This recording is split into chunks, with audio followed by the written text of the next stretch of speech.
Maisha ya Bibi Zuchu yanaendelea kupamba moto na wengi wao hawakuweza kutegemea kama haya yote yangeweza kutokea katika maisha ya Bibi Zuchu. Najua kuna wengi watajiuliza maswali mengi juu ya hii familia ya bwana mkubwa Diamond Platnumz, lakini ukweli ni kwamba hawa watu sasa hivi wana mapenzi ya dhati na Bibi Zuhura, kwa sababu tumeweza kuona hata Mama Dangote aliweza kufunguka vingi na kusema ya kwamba kiukweli kuna mambo mengi ambayo yameweza kutokea kipindi cha nyuma, mimi pamoja na mkwe wangu, hivyo nasahau kila kitu na kuanza upya, kumfanya aendelee kuwa na amani na furaha katika maisha yake, kwa sababu kuna vingi ambavyo vipo na kila mtu anatamani sana kuweza kuhakikisha kila kitu kiwe katika misingi na mikakati iliyo bora, maana kuna vingi ambavyo watu wengi wanatamani kuweza kuviona na kuhakikisha kila kitu kinakuwa katika misingi ambayo kila mtu anatamani kuweza kuwa hivyo. Kwa hiki ambacho kinachoendelea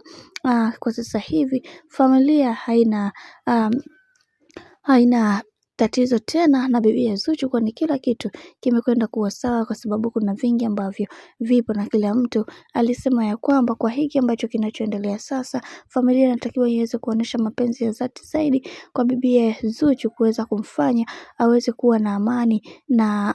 aweze kuwa na amani katika maisha yake yote, kwa sababu hicho ndio kitu pekee ambacho kila mtu anatamani sana kuweza kukiona katika maisha yake. Bwana, mambo ni mengi sana juu ya hiki ambacho kinachoendelea sasa hivi, na Mama Dangote ameshaweza kukiri kwenye kila jambo ambalo liliweza kutokea, na yeye kama yeye alipambana kuweza kuhakikisha maisha yake yanakuwa katika misingi na mikakati iliyo bora zaidi. Mimi nikusihi, kama ndo mara yako kwanza kufuatilia channel tupendwa hii hapa ya Bizoza Media, basi nikusihi usisahau kusubscribe, kulike, kushare pamoja na kucomment, kwani ukifanya hivyo utakuwa umejiweka katika nafasi nzuri ya wewe kuweza kuenjoy na kufurahi pia.